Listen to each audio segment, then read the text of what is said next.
Nós vamos conversar agora com o professor Emanuel Tourinho, atual reitor da Universidade Federal do Pará e candidato à reeleição na consulta que acontecerá nos próximos dias 29 e 30. Tourinho é doutor em psicologia. Professor, é um prazer poder conversar com o senhor. Está tudo bem? Tudo ótimo, um grande prazer estar aqui mais uma vez. O que lhe motiva a ser candidato novamente a mais 4 anos à frente da universidade? Mauro, nós temos desenvolvido um trabalho ao longo desse último período que tem apresentado resultados muito positivos para o desenvolvimento da Universidade Federal do Pará, em um ambiente de diálogo também muito produtivo com toda a comunidade, que resultou em um apoio amplo da nossa comunidade universitária para participarmos novamente desse processo. Então, esses resultados e esse diálogo que tem sido bom para o desenvolvimento da Universidade Federal do Pará são os fatores que nos motivaram a participar novamente do processo agora para um novo mandato. Professor, diante da pandemia, a Universidade Federal do Pará cancelou o semestre letivo porque uma grande quantidade de alunos são excluídos digitalmente. No entanto, a consulta, a eleição, será virtual, será digital. Os candidatos terão direito de receber o voto daqueles alunos que não tiveram direito de assistir a aulas virtuais. O senhor concorda? Primeiro, a universidade não cancelou o semestre. Ela suspendeu as atividades presenciais e assim que nós tivermos uma sinalização que é seguro retomar, nós vamos retomar as atividades e vamos fazer uma adequação no calendário para que o semestre não seja perdido. Segundo, nós, ao fazermos uma votação online, nós não estamos precisando do mesmo aparato tecnológico que seria necessário para que nós fizéssemos um conjunto amplo de atividades acadêmicas à distância no formato digital. Migrar para o formato digital exigiria, como você disse, dar condições para que todos os alunos possam acompanhar essas atividades, exigiria uma programação acadêmica diferente. Educação à distância pode ter qualidade, mas ela não pode ser improvisada. Ela requer planejamento diferente, ela requer material instrucional diferente, ela requer uma preparação, inclusive, dos docentes para atuação nessa modalidade de ensino. Então, nós não migramos para a educação à distância porque entendemos que não é possível realizá-la com qualidade deste modo improvisado. Não é que a Universidade Federal do Pará seja contra a educação à distância. Nós temos cursos, vários cursos de educação à distância, mas aí esses seguem um planejamento específico, eles utilizam um material instrucional especialmente preparado para esse ensino, e nós temos os polos que dão o suporte para esta educação à distância. E para você ter uma ideia do que é essa exclusão digital que você mencionou, mesmo dentre os nossos discentes da educação à distância, 25% dependem dos polos para ter acesso às atividades de formação. Não têm computadores em casa e não podem acompanhar as atividades simplesmente com os celulares. Então, é possível que a gente adote alguma atividade remota, talvez, a universidade vai discutir isso, mas nós já decidimos que só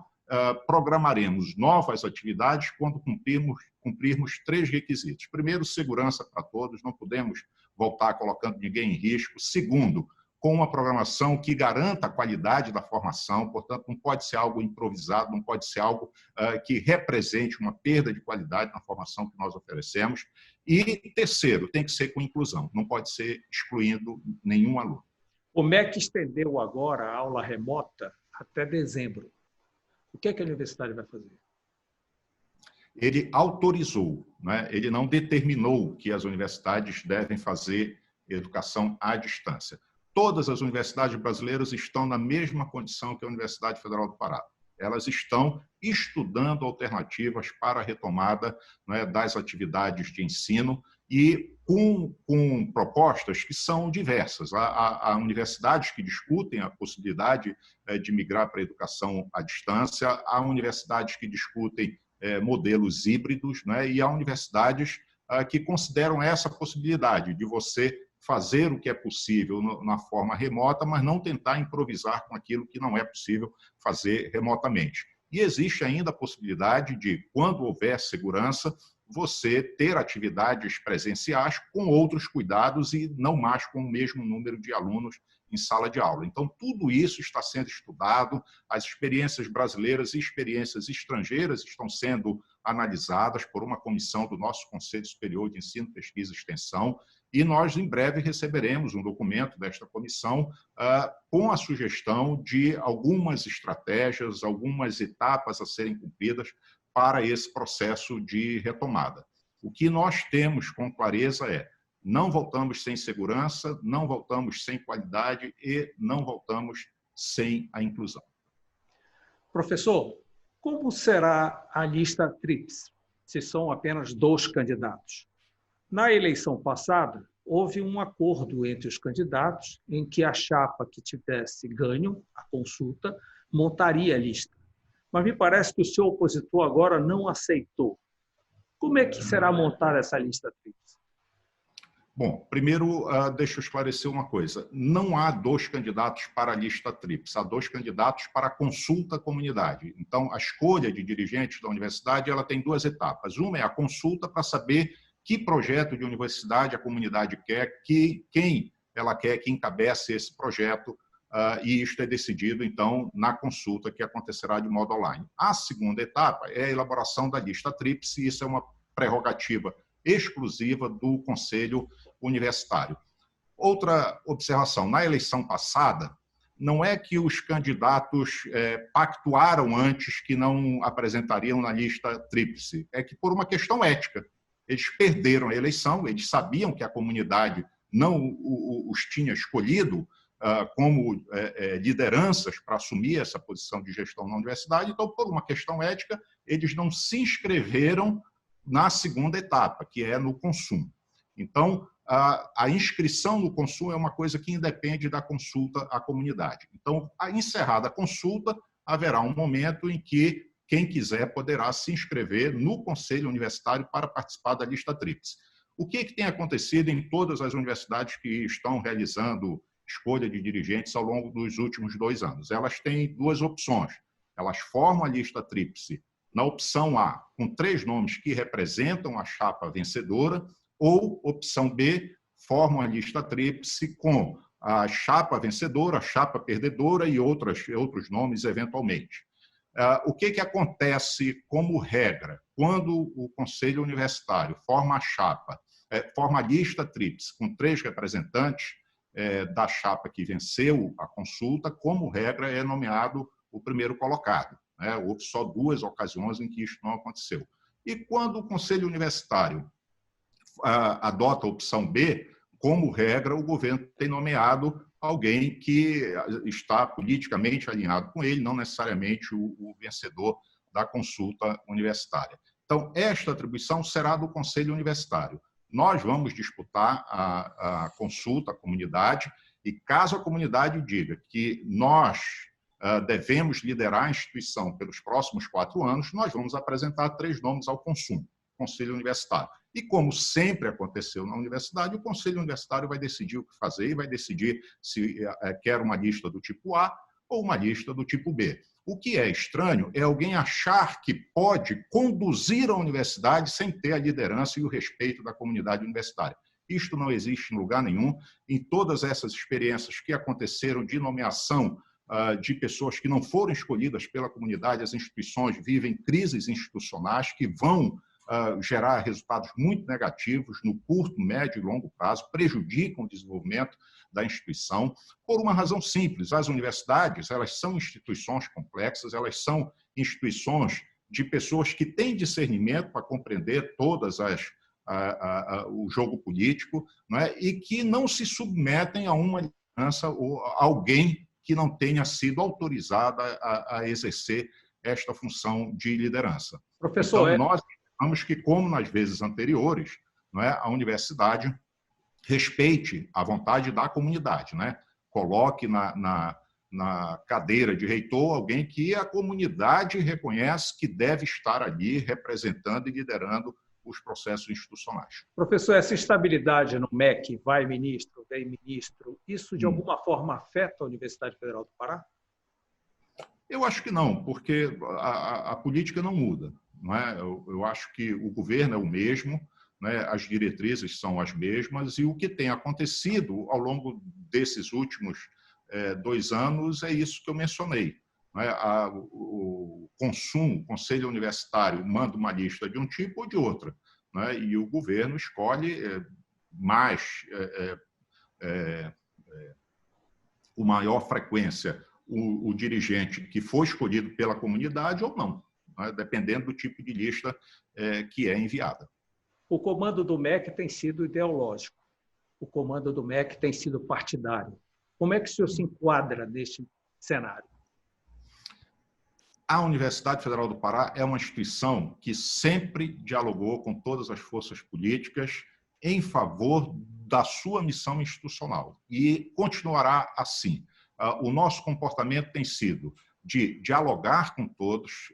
Nós representamos a instituição, não é? E nós temos por obrigação interagir com as autoridades públicas, não é? E buscando sempre o que é de interesse institucional. Isso tem trazido resultados positivos para a universidade. Nós, por exemplo, recebemos emendas parlamentares de deputados e senadores de todos os partidos. Isso tem ajudado muito a universidade a enfrentar esse período de crise. Nós interagimos com prefeitos de todos os municípios, né? Temos parcerias com prefeituras de todos os partidos, cujos prefeitos são de diferentes partidos políticos, e assim tem que ser a universidade. Ela tem que ser um espaço plural, onde convivem todas as ideias, todas as visões de mundo, todas as visões de sociedade, e, ao mesmo tempo, onde existe o debate, onde existe o pensamento crítico, onde ninguém se impõe pela força. Não é? Então, a universidade, como instituição plural, precisa dialogar com todos, e a representação da universidade precisa dialogar com todos os interlocutores da universidade, independentemente de posição ideológica. Agora, quem estiver na gestão da universidade precisa ter o compromisso de defender a instituição, né, de lutar sempre para que a instituição tenha as condições adequadas para o seu desenvolvimento, dialogando com todo mundo, obviamente, não é, mas sempre defendendo a instituição. Professor, o orçamento da universidade do ano passado foi integralmente repassado. Houve contingenciamento, mas depois foi integralmente repassado. Muitas obras ocorreram, mas existem algumas coisas pontuais. Capela Pombo, Mercedários, Ladeira do Castelo. Por que nada andou nessa área? Porque, neste caso, não depende do orçamento da universidade. São obras que dependem do IPHAN, tanto para aprovar os projetos como para liberar recursos. Tá certo? Você ter uma ideia do que aconteceu com o orçamento da universidade e por que a gente não pode fazer essas coisas com recursos próprios. 5 anos atrás, o orçamento de investimentos que a universidade usa para obras e equipamentos era em torno de 70 milhões de reais. Em 2020, este mesmo orçamento é de 6 milhões de reais. Nós temos 6 milhões de reais para atender todas as obras, todas as demandas, então é impossível. Não é? Neste caso específico, não é, são edificações de valor histórico e arquitetônico que dependem de uma autorização e dependem de recursos do IPHAN. Esses projetos são coordenados por um grupo de pesquisa e extensão da universidade que é responsável por esse entendimento direto com o IPHAN para aprovação de projetos. A universidade, a administração superior, apenas apoia, né, a atuação dos grupos e, no que está ao seu alcance, realiza uma obra ou outra para garantir a integridade dos prédios. Por exemplo, na Capela Pombo nós fizemos o escoramento do telhado, não é? Na Ladeira do Castelo nós fizemos também uma obra para contenção das paredes e do forro. Então, mas nós não podemos nem fazer nada muito acentuado, porque nós dependemos de uma autorização do IPHAN para mexer qualquer coisa dentro desses prédios, dentro e nas fachadas. Nós passamos por uma experiência inédita na pandemia. Qual é a universidade que o senhor imagina pós-pandemia?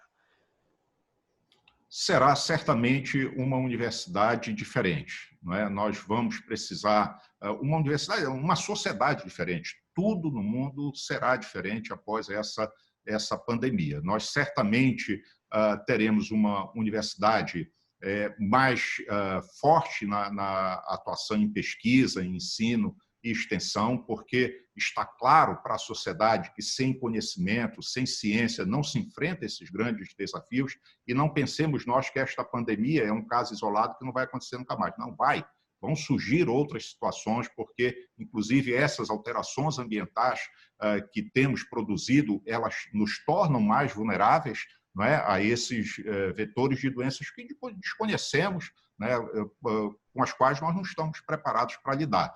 Então, as universidades serão cada vez instituições mais fortes, mais importantes para o enfrentamento dos grandes desafios que nós teremos nesse mundo. Agora, o trabalho nas universidades, né, em todas as áreas, certamente vai sofrer transformações. Nós estamos vendo que o uso da tecnologia ele será intensificado, né? Nós estamos vendo que é indispensável um programa de inclusão digital, não é, para o país todo, não é só para as universidades e nem só na Amazônia. Agora, na Amazônia, nós temos alguns problemas específicos. Por exemplo, nós temos lugares onde nós não temos cobertura de internet, onde não há sequer cobertura de telefonia celular. Então, isto é um desafio e nós precisamos enfrentar isso se quisermos ter uma condição de inclusão para todos os cidadãos e cidadãs. Bem, haverá recursos para essa inclusão? Isso é um detalhe fundamental. Se a universidade será 10 vezes mais tecnológica, o seu alunado tem que ser incluído. E haverá recurso específico para isso? Esta é uma boa pergunta, não é? Porque com estes orçamentos que temos, não é possível fazer isso. É óbvio que a universidade sempre trabalha para buscar recursos adicionais, muitas coisas do que fizemos vieram de recursos adicionais, inclusive de emendas parlamentares. Por exemplo, nós realizamos um programa de grande alcance desses 3 anos e meio. Recursos internacionais pararam, né, professor? Pois é, os recursos internacionais dependem das cooperações de grupos de pesquisa nossos com grupos estrangeiros, não é? Mas eu dizia, fizemos um programa chamado Lab Infra, de construção ou reestruturação de laboratórios para o ensino de graduação. Realizamos com isso, nós recuperamos ou instalamos 332 laboratórios abrangendo todos os cursos, todos os campos, e isso está nos custando para nós, em 4 anos, mais de 19 milhões de reais. Como nós conseguimos fazer isso? Com este esforço de captação também de recursos adicionais e com o aprimoramento da nossa capacidade de gestão para permitir que uma parcela maior do orçamento da universidade possa ser destinada às atividades finalísticas. Este esforço terá que continuar. Agora, é preciso haver um grande programa federal de inclusão digital. E nós precisamos de todas as lideranças políticas da Amazônia atuando em favor de um programa específico para a Amazônia, porque a nossa realidade é muito mais dramática, seja em termos de condições existentes na nossa região, seja em condição de capacidade do nosso alunado de ingressar neste mundo.